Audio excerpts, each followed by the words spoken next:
오늘 우리에게 주시는 하나님의 말씀은요, 사무엘 하의 말씀입니다. 사무엘 하 8장 1절에서 6절의 말씀입니다. 사무엘 하 8장 1절에서 6절의 말씀입니다. 우리 한 절씩 교독하고요, 6절은 함께 읽도록 하겠습니다. 그 후에 다윗이 블레셋 사람들을 쳐서 항복을 받고 블레셋 사람들의 손에서 메덱 암바를 빼앗으니라.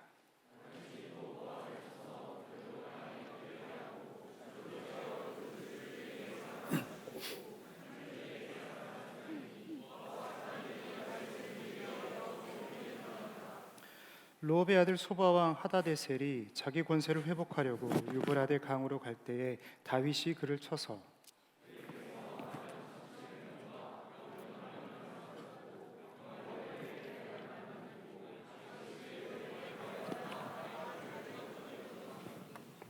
다메섹에 아람 사람들이 소바와 하다데셀을 도우러 온지라. 다윗이 아람 사람 2만 2천 명을 죽이고 다윗이 다메섹 아람의 수비대를 두매 아람 사람이 다윗의 종이 되어 조공을 바치니라.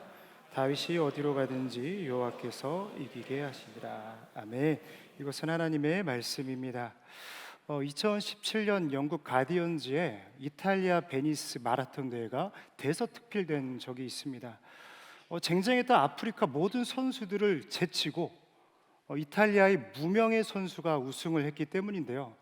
근데 그 기사 속에는요, 숨겨져 있는 반전 하나가 있었습니다.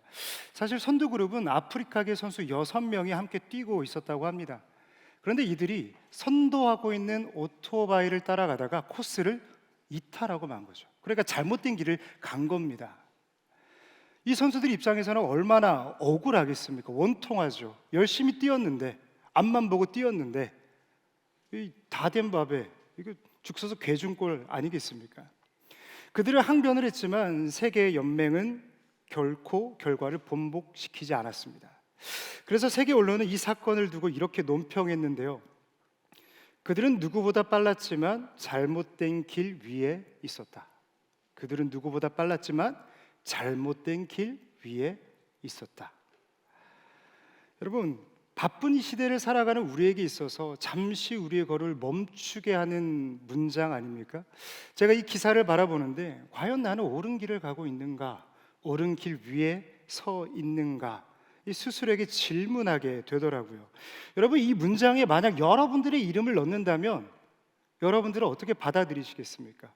임 목사, 누구보다 빨랐지만 잘못된 길 위에 있었다.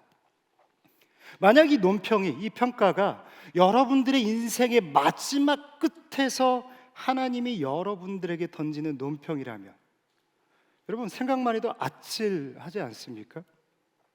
그런 의미에서 여러분들에게 질문을 드립니다. 여러분들은 무엇을 바라보고 한 주간 뛰어오셨습니까? 여러분들 안을 가득 채우고 있는 생각은 무엇입니까? 바른 길 위를 달리고 계십니까? 아니면 요즘 시대의 키워드인 그냥 해와 같은 이 무작정 달리고 있지는 않습니까? 저는 이 시대의 키워드와 오늘 말씀 속에서 여러분들과 함께 지금까지 우리가 걸어온 길과 또 앞으로 걸어갈 길에 대해서 이 말씀을 통해 한번 점검해보고 또다시 우리가 바라봐야 될 표대를 좀 점검해보고 또 재조명하는 시간이 되기를 소망합니다. 오늘 말씀을 보면요, 한 사내의 등장은요, 중동의 판을 흔들어 놓았습니다. 이 별 볼 일 없는 이스라엘을 정치, 경제, 문화의 중심지로 만들어 놓은 것이죠. 오늘 말씀에서 소개하는 것처럼 그는 다윗입니다. 특별히 그의 신앙은요, 찬사를 넘어서 이 하나님이 사람을 논평하는, 평가하는 기준이 되죠. 저는 이러한 다윗을 생각해 보면요, 늘 생각나는 한 글자가 있습니다. 한 글자. 저는 늘이라는 단어가 생각이 나요. 뭐 다 아시는 단어죠. 언제나 변함이 없이 항상이라는 뜻을 가진 단어입니다. 굉장히 짧지만 그 의미는 그 무슨 단어보다도 긴 단어라고 저는 소개하고 싶어요. 다윗은요, 늘 한결같았습니다.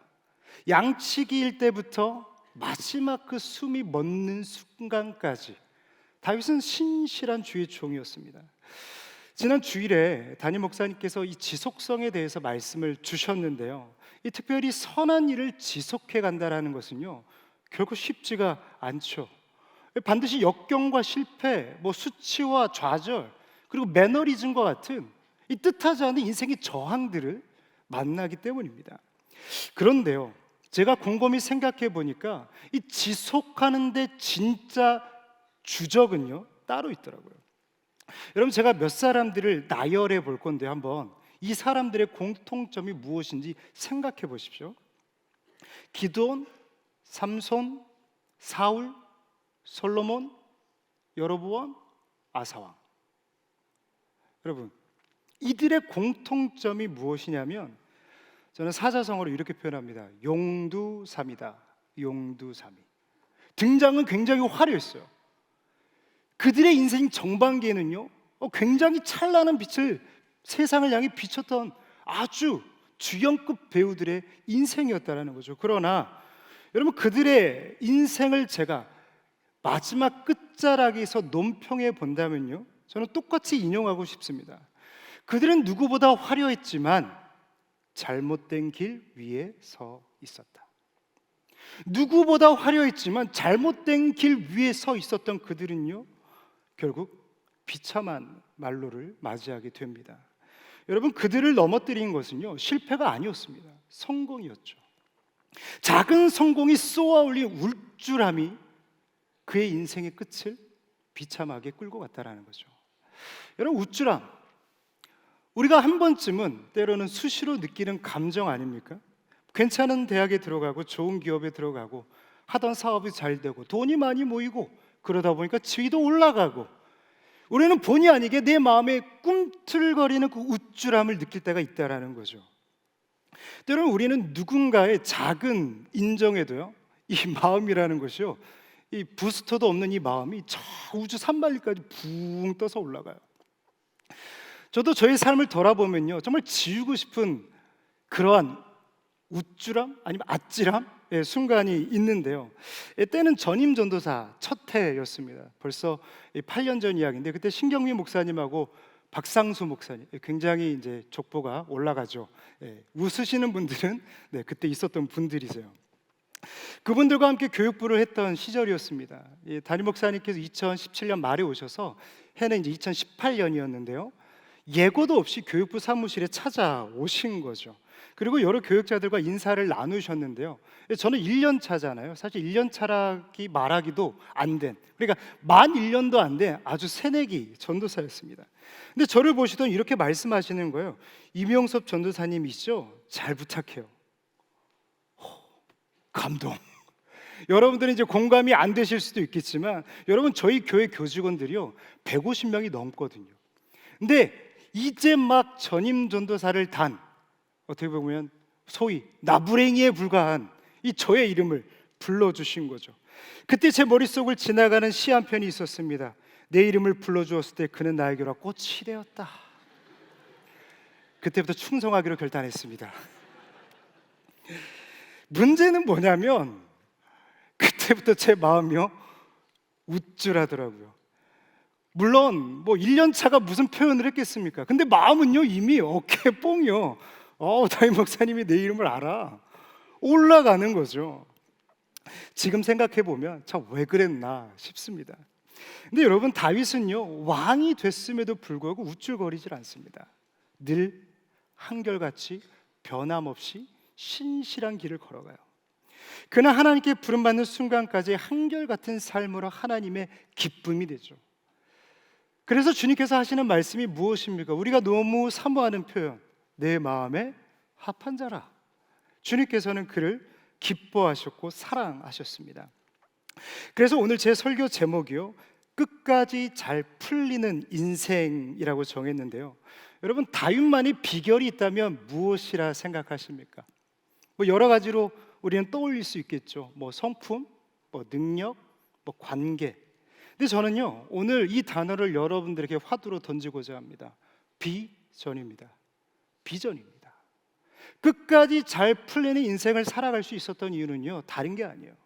여러분, 성품 좋은 사람, 능력 좋은 사람 세고 셌습니다. 제가 앞서 이미 말씀드린 사람들도요 성품도 좋고 능력도 좋은 사람이에요. 근데 그의 비전이 그의 인생을 가로질러 갔습니다. 이 시간 다윗이 품었던 비전이 우리의 비전이 되기를 간절히 소망하는데요, 끝까지 잘 풀리는 길로 인도하는 비전, 그 원리 세 가지를 오늘 여러분들과 함께 나눠보고자 합니다. 일본 삿포로에 있는 홋카이도 대학에 가보면요, 정문에 한 서양인 동상이 세워져 있는데요, 혹시 우리 사진으로 같이 볼 수 있을까요? 네, 서양인 동상 하나가 세워져 있습니다. 사진으로 봤을 때는 누구인가 싶겠지만 여러분들이 다 아는 분이세요. 윌리엄 스미스 클라크 박사인데요, 그는 정든 학교를 떠나면서 일본 교육사의 길이 남을 명언 한 문장을 남기고 가죠. Boys be ambitious. 아마 여러분 한 번쯤은 다 들어보셨을 겁니다. 저를 비춰주시겠어요? 많은 사람들은요, 그의 마지막 문장에 숨겨진 표현이 있었다라고 이구동성으로 이야기합니다. 그 표현은 바로 for Christ 혹은 in Christ. 소년여 야망을 가지라, 하나님을 위하여 하나님 안에서 였다라는 거죠. 그는 단순한 학자가 아니라요, 신앙인이었고요, 그는 선교사였습니다. 그래서 그들은 학생을 앞에 두고 학문도 가르쳤지만 틈이 나는 대로 말씀 묵상하는 법을 가르쳤고요, 또 기도하는 법을 가르쳤습니다. 그래서 그 아래에서 많은 기독교인들이 양성되어졌는데요, 이 대표적으로 나는 두 개의 죄를 위해 살겠다, 지저스 앤 재팬이라는 말을 했던 우찌무라 간조도 이 클라크 박사의 제자였습니다. 그는 클라크 박사는 나의 영적 스승이었다라고까지 이야기를 하죠. 다시 말해서 클라크 박사가 말했던 이 야망이라고 하는 것은 우리가 생각하는 이 세상의 성공을 말하는 야욕을 가진 야망이 아니라 하나님 뜻 안에서 하나님의 섭리를 이루어가는 이 비전을 이야기하고 있었다라는 것이죠. 근데 가슴 아픈 것은요, 믿는 우리들도요, 말은 for Christ를 이야기하지만 Boys be ambitious에 멈춰 있을 때가 참 많다라는 것이죠.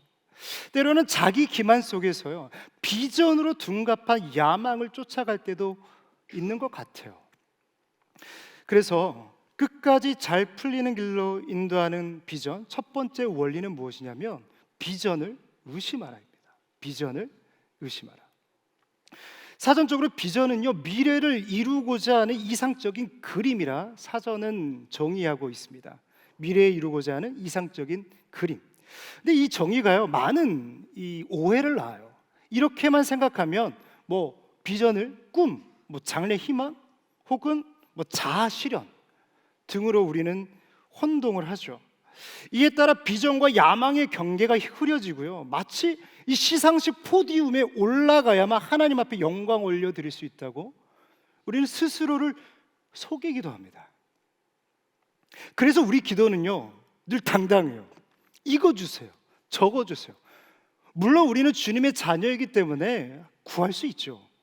그런데 그 자세가요, 배내 나라, 감내 나라예요. 마치 우리 인생이 풀리지 않으면 이렇게 하나님 앞에 항변합니다. 하나님, 이게 저를 위한 겁니까? 이 공부가 저를 위한 거냐고요? 당신을 위한 거잖아요. 이걸 통해서 내가 하나님 앞에 영광 올려드리려고 하는데 왜 주님 도와주질 않는 겁니까? 여러분, 한 번쯤 이 골방에 들어가 이런 항변하는 기도 해보시지 않으셨습니까?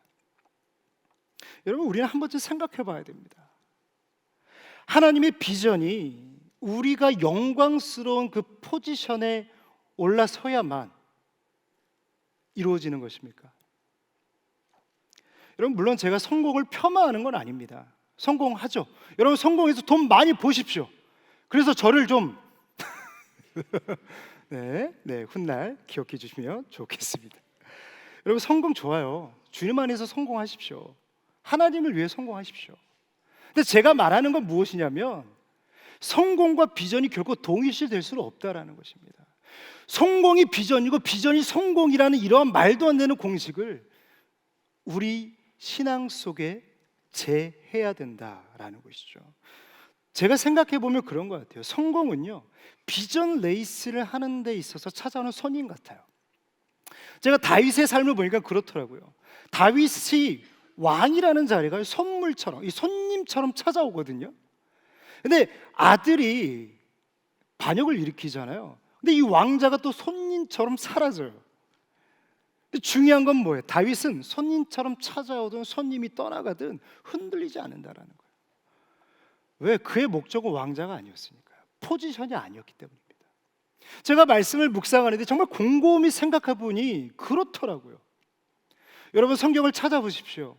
다윗이 왕자를 구한 적이 있을까요? 없을까요? 제가 본 성경에는 없어요.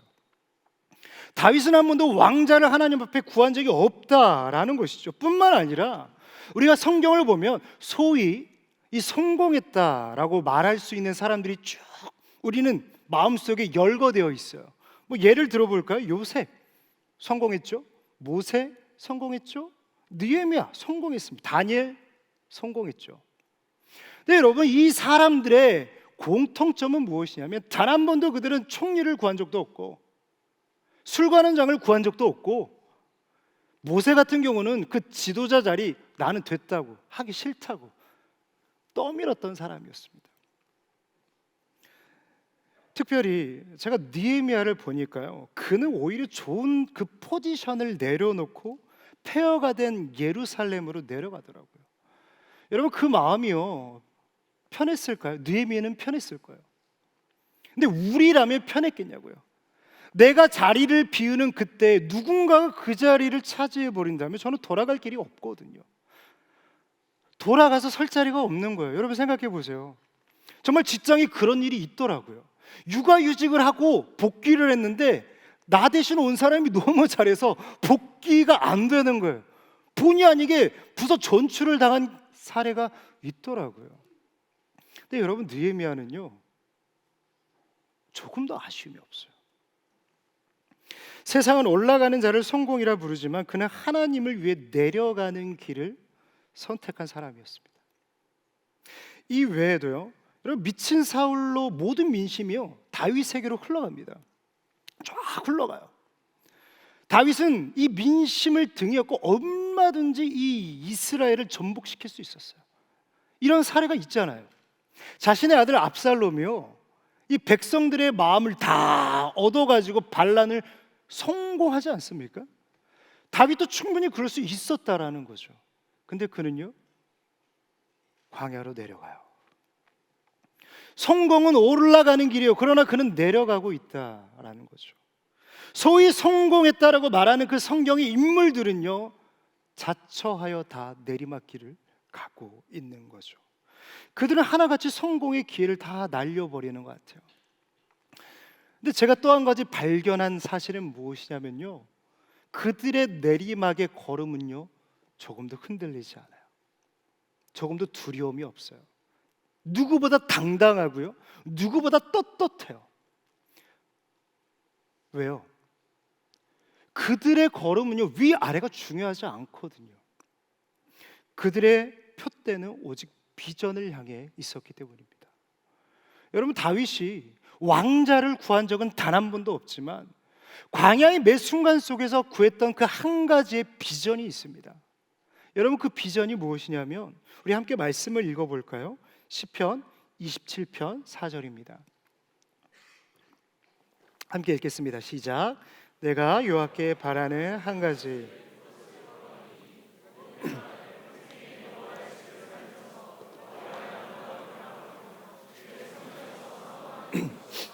아멘. 여러분, 그의 비전은 무엇입니까? 바라는 한 가지 일, 오직 여호와를 바라보는 것입니다. 그들의 비전은요 포지션이 아니라 하나님의 기름 부으심, 하나님의 임재, 동행, 바로 어너인팅이었다라는 것이죠.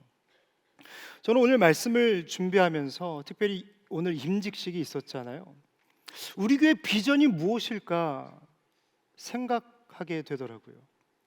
여러분, 우리 교회 비전은 무엇이라고 생각하세요? 어려운 질문이 아닙니다. 우리 교회 비전이 세계 최강의 교회가 되는 겁니까? 메가처치의 메가처치가 되는 겁니까? 아닙니다. 저희 교회에 우리 교회의 비전은요, 처음부터 지금 이 순간까지 한 가지였어요. 오직 주님 7년을 하루같이. 할렐루야. 여러분, 우리 교회는요, 세상의 포지션이 아니라 하나님의 기름 부으심과 하나님의 임재와 하나님의 동행을 갈망하는 교회였다라는 것이죠. 지금도 마찬가지입니다. 거룩한 성전인 우리도 우리 교회의 비전이 나의 비전이 되어야 될 줄 믿습니다. 여러분, 그렇습니다. 우리가 출애굽기 32장 말씀을 보면요, 모기가 저리 가라. 출애굽기 32장 말씀을 보면요, 이스라엘 백성이 우상 숭배를 합니다. 그리고 하나님 앞에 혼쭐이 나죠. 그리고 다음 장이 33장인데 하나님께서 뜬금없이 이런 말씀을 하세요. 너희들 가나안 땅으로 올라가라. 들어가. 내가 천사들 보내줘서 가나안 땅 다 니들이 거할 수 있는 땅으로 만들어 줄게. 내가 다 쫓아내 줄 테니까 너 거기서 살아. 단 나는 너희들과 함께 하지 않을 거야. 여러분, 여러분들이라면 어떻게 이 하나님의 질문 앞에 응답하시겠습니까? 여러분, 마치 이런 거 아니겠습니까? 바라고 원하는 꿈을 이루어 주시겠다고 하십니다. 수능을 앞두고 있습니다. 원하는 대학 보내줄게. 연말이면 취업의 시즌이죠. 네가 원하는 시간 내가 보내줄게. 네가 바라는 거, 네 건강, 물질, 지위, 승진 내가 다 줄게. 단 성공이라 말하는 그 자리에 나는 너와 함께 하지 않을 거야. 여러분, 어떻게 응답하시겠습니까? 저는 솔직히 고민할 것 같아요. 솔직히 쉽지 않잖아요. 여러분, 취업 4년 5년 하는 친구에게 이런 질문 받으면요, 마음이 힘듭니다. 재수하고 삼수한 친구들 이런 질문 받으면요, 어려워요. 저라도 그럴 것 같아요. 근데 모세는요, 한치의 망설임도 없이 이렇게 이야기합니다. 우리 출애굽기 33장 15절 말씀 같이 읽어볼까요? 시작. 모세가 여호와께 아뢰되 주께서 친히 가지 아니하시려거든. 아멘. 무슨 말입니까? 주께서 친히 가지 아니하시면 나는 가지 않겠다라고 모세는 말하는 거예요. 왜요? 모세는 인생의 목적이 야망이 아니라 비전이었거든요. 그의 인생의 성공은 오르막길이 아니라 그 길이 내리막길일지라도 하나님이 계신 그 어너인팅이 여전히 충만하게 임하는 그 기름 부심의 자리를 사모했기 때문입니다. 모세는 어디가 아니라 누구와가 중요한 인생이었어요. 여러분, 아브라함도 마찬가지 아닙니까? 몇 주 전에 이와 같은 말씀을 담임 목사님이 하셨는데, 아브라함이 소돔과 고모라를 선택하지 않는 이유, 그 선택하는 순간에 조금 더 망설임이 없었던 이유는 무엇이냐면 그도 역시 어디가 아니라 누구와가 중요했기 때문입니다. 포지션이 아니라 하나님의 기름 부으신 그 어노인팅이 그에게 있어서 너무나도 중요했기 때문이라는 거죠. 사랑하는 여러분, 여러분들은 지금 무엇을 갈망하고 중심에 두고 살아가십니까? 비전입니까? 아니면 야망입니까? 포지션입니까? 아니면 어디든지 부름받아 나서니 뭐 가오리다, 어노인팅의 자리입니까? 만약 여러분들이 야망이 아닌 이 비전 레이스 위에 있다면 여러분 반드시 만나게 되는 시간이 있는데요, 바로 무명이라는 시간입니다. 그래서 끝까지 잘 풀리는 길로 인도하는 비전 두 번째는요, 비전은 무명의 세월 속에 다져진다입니다. 비전은 무명의 세월 속에 다져진다. 2021년에 개봉한 영화가 한 편 있습니다. 미식축구 선수였던 이 커너 워너라는 이 실화를 다룬 이 아메리카 언더독이라는 영화인데요. 그는 신앙인이었고요, 꿈 많은 비전을 가진 청년이었습니다. 그런데 그의 삶은요, 참 재수가 없을 정도로 풀리지가 않아요. 그가 대학에 진학을 하는데요, 1학년부터 3학년까지 단 한 번도 선수 생활로서 실전 경험에 참여하지 못해요. 그러니까 경기에 한 번도 나선 적이 없다라는 거예요. 그는 쿼터백이었는데요, 서브의 서브였어요. 그러니까 두 번째 선수도 아니고 세 번째 선수였다라는 거죠. 당연히 NFL 드래프트에서도 그는 누구의 눈 안에도 들지 못하죠. 떨어집니다. 그는 하나님의 비전을 쫓아 달렸지만 무명의 시간을 만나게 된 겁니다. 그러나 이 커터 워너는요, 포기하지 않아요. 하부 리그에서부터 그는 다시 훈련하기 시작합니다. 또 방출당하면 헛간에 들어가서 혼자 공을 던지면서 연습하는 거예요. 그 당시 그는 가정이 있었는데요, 생계를 또 책임져야 되지 않겠습니까? 이 늦은 밤이 되면 슈퍼마켓에 들어가서 잡판을 정리하면서 늦게까지 일하는 거죠. 그는 무명의 시간을 그렇게 매 순간을 훈련과 성실함으로 쌓아갑니다.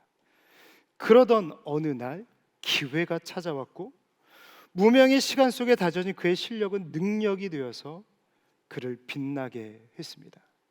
그리고 훗날 이 모든 선수들 중에서도 단 1%만, 이 1.5%만 들어갈 수 있다는 이 명예의 전당에 당당히 자신의 이름을 올리게 되죠. 그는 한 인터뷰에서 이렇게 이야기를 합니다. 하나님은 나를 오랜 시간 준비시키셨습니다. 라커룸에서, 슈퍼마켓에서, 작은 경기장에서, 그리고 나를 의심하는 사람들 속에서 말입니다. 나는 하나님께 계획이 있고 무명의 시간엔 의미가 있다라고 믿었습니다. 저는 그의 이 짧은 인터뷰를요, 이렇게 정의하고 싶어요. 무명의 시간은 잊혀짐의 순간이 아닌 깊어짐의 순간이다. 무명의 시간은 잊혀지는 순간이 아니라 깊어지는 순간이다. 여러분, 사실 이 무명의 시간이라는 것이 이 커터 워너 선수만의 인생입니까? 아마 지금 이 순간, 이번 한 주를, 아니면 올해를, 그것도 아니면 몇 년을 이 무명의 시간을 걷고 있는 분이 반드시 계실 거라고 생각합니다. 무명의 시간, 이 고독의 순간, 괴롭죠. 이번 한 주 제가 한 카페를 운영하는 지체에 카페에 신방을 갔습니다. 그분은요 2시까지 운영을 하고 그 이후에는 다른 카페에서 아르바이트를 해요. 내 카페가 잘 되면 안 하겠죠. 그러니까 내 카페를 운영하기 위해서는 내가 투잡을 뛰어야 되는 거예요. 얼마나 고생스럽습니까? 또 한 지체는요 배달 요식업을 하고 있는데요, 피크 시간이 지나면 문을 닫고 역시나 다른 곳에서 알바를 해요. 내가 운영하고 있는 이 가게를 끝까지 운영하기 위해서. 이 외에도 직장에서, 학교에서, 도서관에서 치열한 무명의 시간을 보내고 있는 많은 지체들이 있습니다. 여러분, 누가 알아줍니까? 누가 박수 쳐주나요? 마치 시상식인 포디움에 올라오지 않고서는요 세상 누구도 박수 쳐주지 않습니다. 무명의 시간은요 답답하고요, 마치 희망 고문 같아요. 내 영혼을 탈진시켜요. 근데 여러분, 저는 여러분들에게 도전합니다. 비전을 주시는 하나님은요 반드시 우리 모두에게, 저를 포함해서요, 이 무명의 시간을 걷게 하십니다. 걷게 하시는 하나님 안에는 반드시 뜻이 있다라는 것이죠. 비전은 무대 위에서 시작되는 것이 아니라 아무도 주목하지 않는 이 무명의 시간이, 이 무명의 시간에서 시작되어 세워져 가기 때문입니다. 그래서 비전은요 점이 아니라 선이에요. 성취가 아니라 여정이고요, 순간이 아니라 이어진 선을 따라 끝까지 하나님과 동행하는 것이 비전이다라는 거죠. 하나님과 이어진 선을 따라 끝까지 동행하는 게 비전이에요. 포디움에 올라가는 게 아니에요. 인생의 커다란 점 하나 찍는 게 아니에요. 성취하는 게 아닙니다. 여정이고 주님을 따라가는 삶 자체가 비전이었다라는 거죠. 여러분, 그렇다 보면요 반드시 무명의 길, 고독의 길을 걸을 수밖에 없어요. 왜? 주님이 그렇게 인도에 가시니까요. 여러분, 우리가 늘 찬양하잖아요. 주의 자녀로 산다는 것은, 여러분 가사를 보면요 어디에 포디움이 있습니까? 어디에 시상대가 있어요?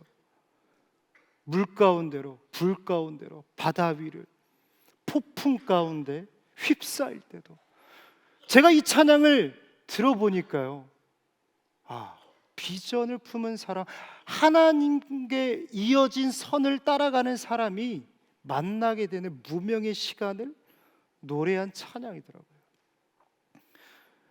그러나 여러분, 그 무명의 시간이 여러분들의 삶을 결코 무너뜨릴 수 없음을 믿으시기 바랍니다. 왜요? 다윗은 이야기해요. 여호와께서 너희 출입을 지금부터 영원까지 지키시리라. 할렐루야.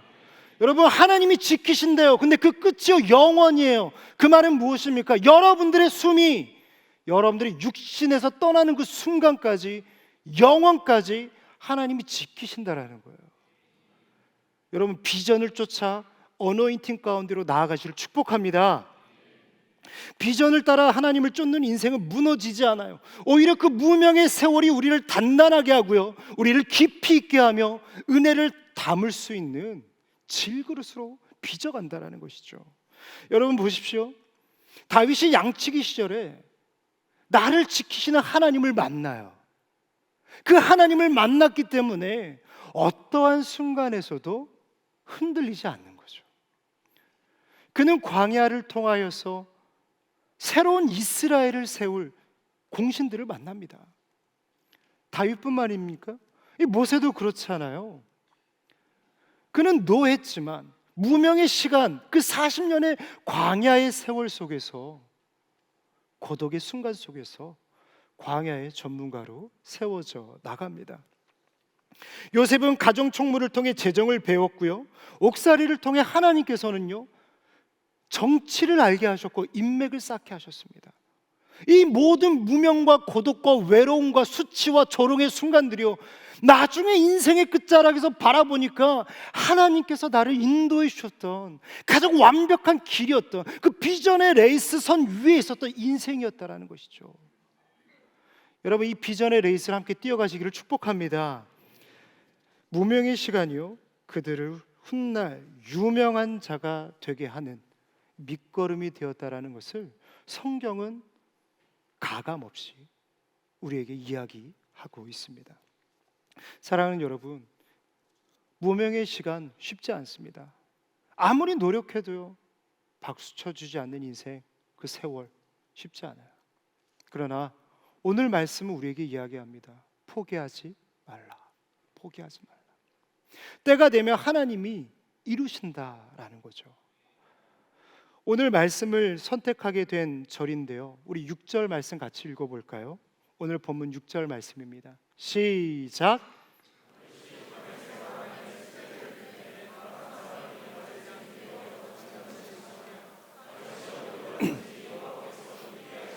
우리 한 번 더 읽어볼 거예요. 다윗이 어디로부터? 시작. 다윗이 어디로 가든지 여호와께서 이기게 하시니라. 할렐루야. 여러분, 이것이 우리 하나님이신 줄 믿으시기 바랍니다. 우리가 지난 시간에 나눴잖아요. 착한 일을 시작하신 이가 이루신다고요. 다윗을 향하여 비전을 허락하신 이가 오늘 말씀처럼 여호와께서 이기게 하시니라. 착한 일을 시작하신 이가 우리의 삶에도 변하지 않는 한결같은 승리를 주실 줄 저는 믿습니다. 여러분, 무명의 시간을 버텨내십시오. 눈물의 잔을 마실지라도 포기하지 말고 그 한 걸음을 내디디십시오. 누군가는 여러분들에게 손가락질할 수도 있어요. 조롱할 수 있어요. 이제 그만 관두라고, 됐다고, 적당히 하라고, 다른 길 찾아보라고 말할 수 있습니다. 그러나 여러분, 무명의 시간은 나를 좌절시키는 시간이 아니라 나를 성장시키는 시간인 줄 믿으시기 바랍니다. 그래서 오늘 끝까지 잘 풀리는 길로 인도하는 비전 세 번째로 나누고 싶은 말씀은요, 힘줄을 끊으라입니다. 힘줄을 끊으라. 기분이 태도가 되지 않게라는 책이 있습니다. 담임 목사님께서 자주 언급하신 책이라서 익숙하실 겁니다.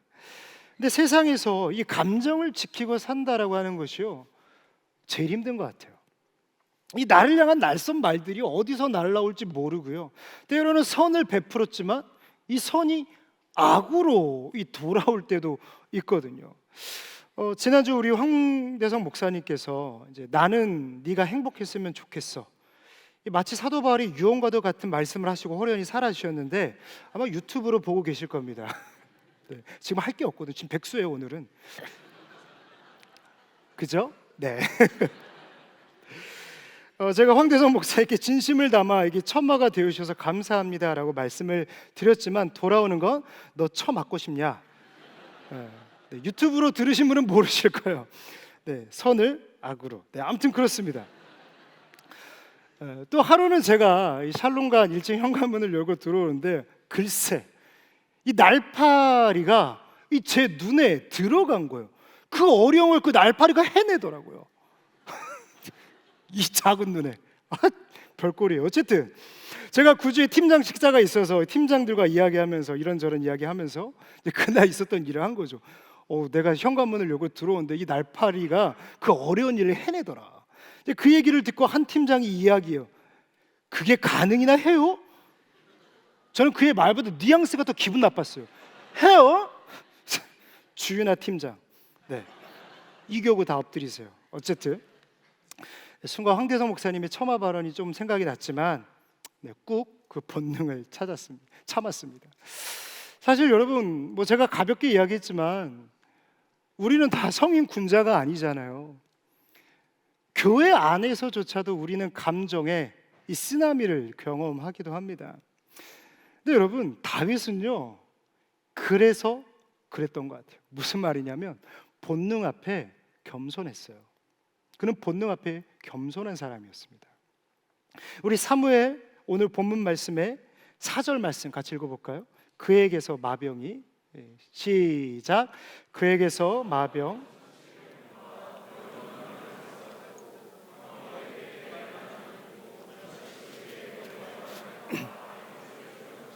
아멘. 그는 발에 힘줄을 끊었다라고 이야기합니다. 그 당시 군마라고 하는 것은 지금의 전차에 해당이 되죠. 이 군사력에 있어서 굉장한 비중을 차지했던 무기였습니다. 이 전장의 승패를 결정지을 수 있는 게임 체인저였다라는 거죠. 당시는 적자 생존이었습니다. 약하면 먹히는 거예요. 죽는 거예요. 사실 그때만 그렇습니까? 우리가 살아가는 오늘도 적자 생존입니다. 약하면 밟히고요, 약하면 먹히고요, 무시당하는 겁니다. 어쩌면 우리가 더 가지려고 하는 것은요, 이 원초적인 본능에서 시작되는 것은 아닐까 생각해봐요. 살고 싶어서, 먹히고 싶지 않아서, 밟히고 싶지 않아서. 다시 말해서 다윗이 이 생존 본능에 충실했다면 그는 말에 힘줄을 끊으면 안 된다라는 거죠. 거기에 그는 생존을 넘어서 이루어야 할 비전이 있지 않습니까? 근데 다윗은요 모조리 필요 이상의 말에 발에 힘줄을요 다 끊어버려요. 근데 아이러니하게도요 그는 야망이 아닌 이 비전을 위해서 말에 힘줄을 끊습니다. 예전에 이 탈보 신학교의 교수이신 존코 목사님께서 저녁 예배 말씀을 전하신 적이 있는데요. 그 말씀 중에 그 학교 이 탈보 신학교의 신학생들에게 있는 공통적인 고민이 있다라고 말씀하셨습니다. 그게 뭐냐면 이 자신에 대한 이 부족함이죠. 나는 왜 이렇게 부족할까? 나는 왜 이렇게 성숙하지 못할까? 충분히 공감이 되는 질문이죠. 우리도 그렇게 고민하니까요. 저도 그렇고요. 근데 문제는 뭐냐면 이 목사님이 지적하는 게 뭐냐면 이를 하나님 앞에 나아가기보다는 스스로 해결하려는 그 실수에 자꾸 빠진다라는 거죠. 이러한 문제가 있을 수 있어요. 그 문제를 가지고 하나님 앞에 나아가야 되는데 스스로 해결하려 한다라는 거죠. 존코 목사님은요 이 생각 자체가 강력한 자기중심적 사고라고 이야기를 합니다. 무슨 말이냐면 하나님이 없다라는 거예요. 쉽게 말해서 어떤 문제가 있어요. 문제는 누구나 있죠. 때로는 하나님이 그 문제를 허락하시기도 하세요. 그러면 이 문제를 해결해야 되는데 비전을 가진 사람은요 하나님과 풀어간다라는 거죠. 그러나 우리는 끊임없이 하나님 앞에 나아가지 않고 스스로 해결하려는 이 유혹에 빠진다라는 겁니다. 만약 우리가 이 굴레에 벗어나지 못한다면요 두 가지 중에 하나에 빠지게 되어 있어요. 지난주 우리 황 목사님이 말씀하신 부분인데, 이 비참해지거나 교만해지거나, 비참해지거나 교만해지거나. 다윗은 알았어요. 여러분, 그래서 다윗이 이 시편 37편 말씀을 통해서 하는 말이 뭐냐면, 우리 5절 말씀인데 제가 읽겠습니다. 내 길을 여호와께 맡기라. 그를 의지하면 그가 이루시고 라고 이야기합니다. 여러분, 어떻게 하면 하나님께 맡길 수 있을까요? 여러분, 그 방법은요 생각보다 단순해요. 내 안에 수가 없으면요 맡길 수밖에 없어요. 내가 당장 죽게 되어 있으면 의지할 분이 주님밖에 없다라는 거죠. 어쩌면 이 자신을 벼랑 끝 위에 세우는 거죠. 여러분, 다윗은 그렇게 살았어요. 자신을 벼랑 끝 위에 세우고 오직 의지할 분은 하나님이다 라는 믿음의 고백과 삶의 행동 속에서 살아갔다라는 거예요. 그래서 다윗이 했던 것이 뭐예요? 자신이 의지할 수 있는 것들을 다 끊어내는 거예요. 그 중에 가장 상징적인 것이 말의 발의 힘줄을 끊는 것이었습니다. 근데 여러분, 저는 이 다음 행동이 더 중요하다고 생각하는데요, 다윗은 이렇게 고백합니다. 여호와 앞에 잠잠하고 참고 기다리라. 불평하지 말고 참고 기다리라 이야기하는 거예요. 왜요? 비전을 이루는 주체는 내가 아니라 하나님이시다라는 것입니다. 할렐루야. 내가 오늘 이 자리를 도망치지 않고 참고 버티고 기다리면 이 레이스를 주관하시는 하나님께서 결국 이루신다라는 거죠. 여러분, 이것이 믿음의 열매예요. 때로는 우리가 힘줄을 끊지 못할 때는요, 하나님께서 우리가 붙잡고 있는 끈을 싹둑 자르실 때도 있습니다. 역시나 우리는 잠잠히 참고 기다려야 합니다. 우리 고린도전서 1장 25절 말씀을 함께 읽었으면 좋겠는데요, 함께 읽겠습니다. 시작. 하나님의 어리석음이 사람보다 지혜롭고 하나님의 약하심이 사람. 우리 한 번만 더 읽어볼까요? 시작. 하나님의 어리석음이 사람보다 지혜롭고. 아멘. 아멘, 아멘, 아멘. 정말 아멘입니다. 여러분, 우리의 지혜로움보다 하나님의 어리석음이 더 능력이 있고 큰 줄 저는 믿습니다. 여러분, 여호수아가 비전을 받았을 때를 한번 생각해 보십시오. 얼마나, 이런 표현에서 죄송하지만 찌질했습니까? 정말 찌질하잖아요. 보다 못한 백성들이 여호수아여 강하고 담대하십시오 라고 이야기하는 거거든요.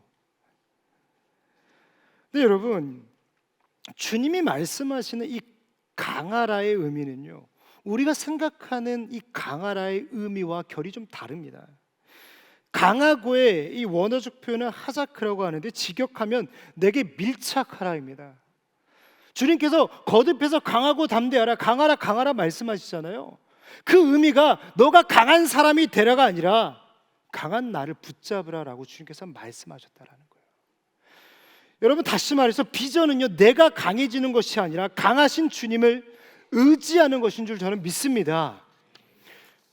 여러분, 이제 말씀을 좀 맞춰보려고 하는데요, 우리의 표태는요, 내가 강해지는 것이 아니라 강하신 주님을 의지하는 그 믿음의 레이스, 그 비전의 경주를 이어가는 거예요. 여러분들이 의지하는 말의 힘줄은 무엇입니까? 어노인팅입니까? 아니면 포지션입니까? 관계입니까?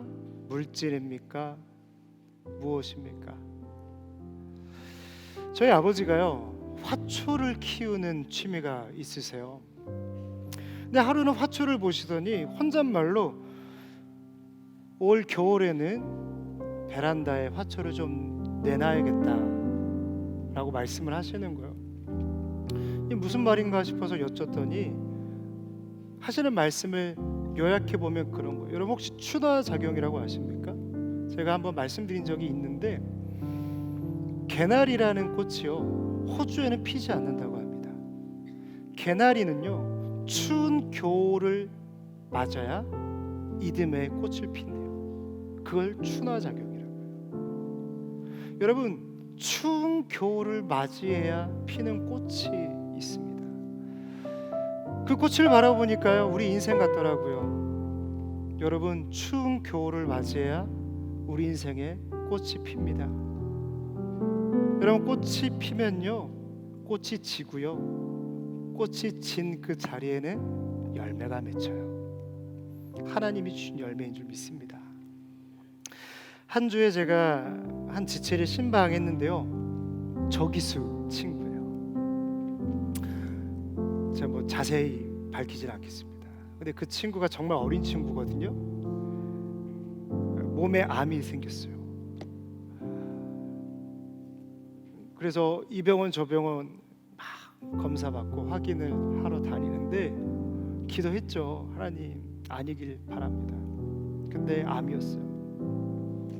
근데 다른 더 큰 병원에 가서 검사를 했는데 그 암이 또 전이까지 됐다라는 거예요. 저는 무거운 마음으로 그 지체에게 전화했습니다. 근데 그 지체 목소리가 너무 밝은 거예요. 목사님, 저한테도 전화 주시고 너무 고마워요. 그러는데 뭐 하냐고 물어봤더니 시험 기간이라서 친구들 공부하고 있대요. 저는 솔직히 이 상황이 너무나도 절망적이잖아요. 그래서 혼자 그냥 방에 있으면 어떡하나, 혼자 울고 있으면 어떡하나, 정말 근심하며 걱정하며 전화했는데 시험 기간이라면서 오늘 내게 주어진 그 시간을 열심으로 살아가고 있더라고요. 정말 그 지체와 펑펑 울면서 함께 기도했습니다. 여러분, 비전은 무엇일까요?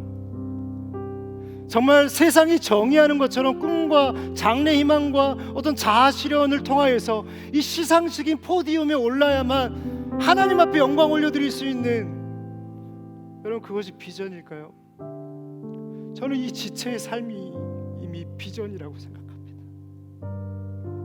절망의 순간 속에서도 절망하지 않고 실족할 순간에서도 실족하지 않는, 제가 신방한 그 카페의 주인, 그 요식업의 주인, 아니면 제가 알지 못하는 그 무명의 자리에서 직장과 학교와 취준생으로서 몇 년을 살아가고 있는 그 시간, 그 고독의 순간, 저는 그것이 이미 비전을 이루어가고 있는 그 여정 속에 하나님과 뛰어가고 있는 다윗의 인생이라고 저는 믿습니다. 여러분, 우리의 소망은요, 우리의 비전은요, 이 땅에 있는 게 아닙니다. 할렐루야. 우리의 소망은 하늘 소망이에요. 주님 바라보면서 가는 거예요. 그러면 착한 일을 시작하신 이가 그리스도의 이루시는 그날에 우리 삶에 이루실 줄 믿습니다. 하나님의 어리석음이 우리의 지혜보다 강하고요, 우리의 강함보다 주님의 약하심이 우리의 능력 되실 줄 믿습니다. 여러분, 그 주님 믿고 이번 한 주도 살아가십시다. 무명의 시간, 고독의 순간을 보낼지라도, 누구 하나 박수 쳐주지 않을지라도, 여러분, 이미 우리는 비전의 사람을, 비전의 순간을 살아가고 있는 것입니다. 우리 함께 이 찬양 고백하면서 하나님 앞에 더욱더 깊어진 자리로 나아가길 원합니다.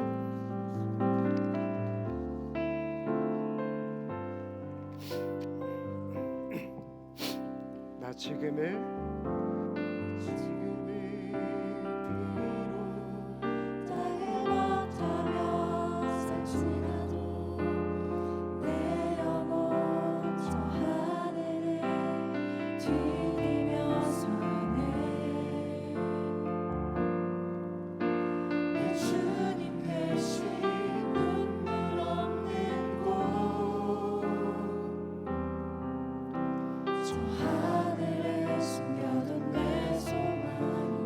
나 지금 비로, 나 지금은 비로 땅을 버타며 살지라도 내 영혼 저 하늘을 디디며 사네. 내 주님 대신 눈물 없는 곳,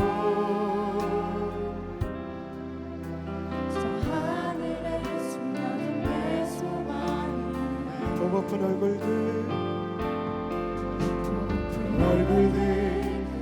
이름들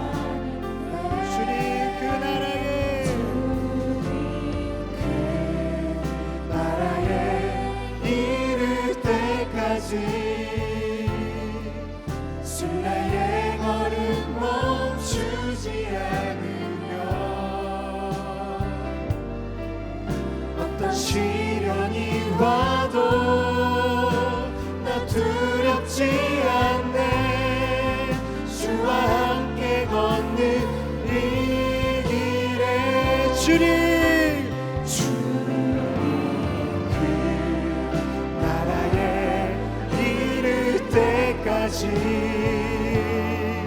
순례의 걸음 멈추지 않으며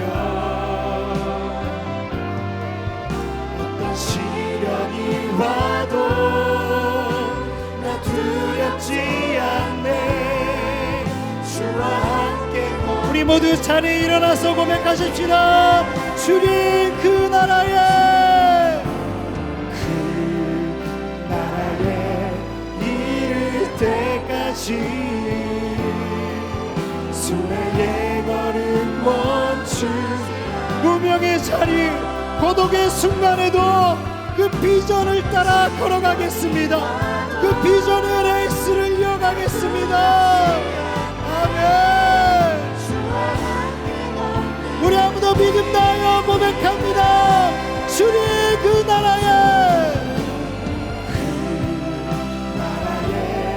이를 때까지 순례의 걸음 멈추지 않으며 어떤 시련이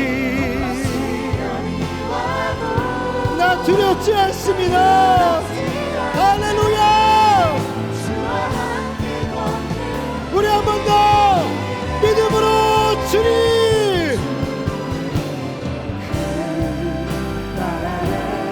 이를 때까지 순례의 걸음 멈추지 않으며 표대를 향하여 달려갈지어다. 표대를 향하여 달려갈지어다. 아멘.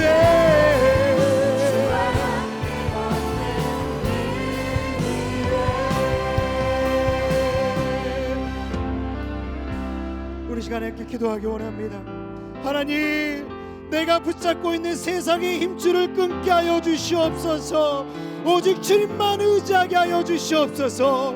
주님의 뜻이 앞서게 하시고 야망이 아닌 하나님의 비전으로 살게 하여 주시옵소서. 무명의 시간 속에서도 불평하지 않게 하여 주시고 잠잠히 참고 기다리는 믿음을 허락하여 주사 하나님의 때를 신뢰하게 하여 주시옵소서. 믿음의 여정을 이어갈 수 있는 큰 믿음 허락하여 주시옵소서.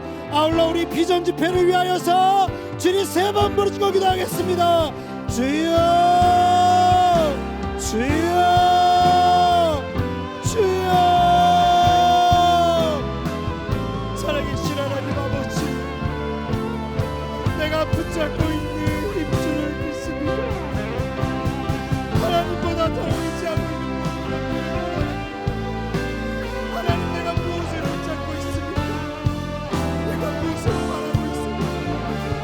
하나님보다 더 간절히 구하고 있는 것입니다. 하나님의 길은 무심이 아닌 세상이 박수치는 혹시 보이시오. 하나님, 오직 하나님의 길은 무심만 갈망하는 우리가 되게 하여 주시옵소서. 하나님, 누군가는 오늘 이 순간이 무명의 시간이요 고독의 순간인 지체들이 있습니다. 오늘 하루도 어떻게 살아오지 그래서 찌푸라기 짚는 심정으로 오늘을 살아가고 있는 영혼들을 주님 기억하여 주셔서 하나님이 이루시는 그날까지 포기하지 않고 무명의 레이스, 그 비전의 레이스를 이어가게 하여 주시옵소서. 하나님의 때를 신뢰하게 하여 주시며 그 비전의 여정을 이어갈 수 있는 믿음을 허락하여 주시옵소서. 하나님, 비전 집회가 얼마 남지 않았습니다. 하나님, 비전 집회를 축복하여 주시옵소서. 많은 영혼들을 보내주사 하나님의 나라를 꿈꾸게 하여 주시고 집회를 통하여 우리의 영혼들이 다시금 깨어나 그 비전의 레이스로, 그 경주로 나아가게 하여 주시옵소서. 하나님께서 함께해 주실 줄 믿습니다. 주여 믿습니다. 주여 믿습니다.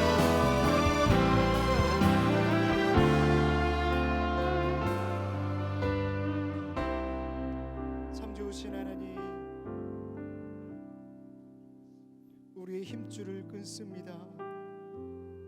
마지막 붙잡고 있었던 그 끈을 내 손에서 놓습니다. 불안합니다. 두렵습니다. 떨립니다. 때로는 조급함이 내 심령을 탈진시킵니다. 주님, 그러나 이 무명의 시간 속에서도, 이 고독의 순간 속에서도 일하시는 주님을 신뢰합니다. 하나님, 이 무명의 레이스를 이어갈 수 있도록 주님께서 은혜 베풀어 주시옵소서. 홀로선 그 카페에서도 주님이 임재하여 주시고, 그 식당에서도, 직장에서도, 학교의 자리에서도, 독서실에서도, 도서관에서도 여전히 어노인팅으로 우리와 함께 하시는 주님께서 위로하여 주시고, 그 모든 삶의 자리에서 인도하여 주시옵소서. 하나님, 그 걸음 위에 하늘 소망이 있게 하여 주시고, 언제나 주님 붙잡고 나아가는 우리가 되게 하여 주시옵소서. 특별히 몸이 아픈 지체들이 있습니다. 하나님, 우리 성제를 주님께서 붙잡아 주셔서, 하나님, 말기암입니다. 주님, 기적을 바라오니 고쳐 주시옵소서. 그 부모의 마음을 주님이 아시오니 기적처럼 역사하여 주시옵소서. 하나님께서 다시금 이 예배를 향하여 우리 성제의 걸음을 인도하여 주실 줄 믿습니다. 이 모든 영광 주님께만 올려드리오며 살아계신 예수님의 이름으로 기도드리옵나이다. 아멘. 우리 모두 자리에 앉겠습니다.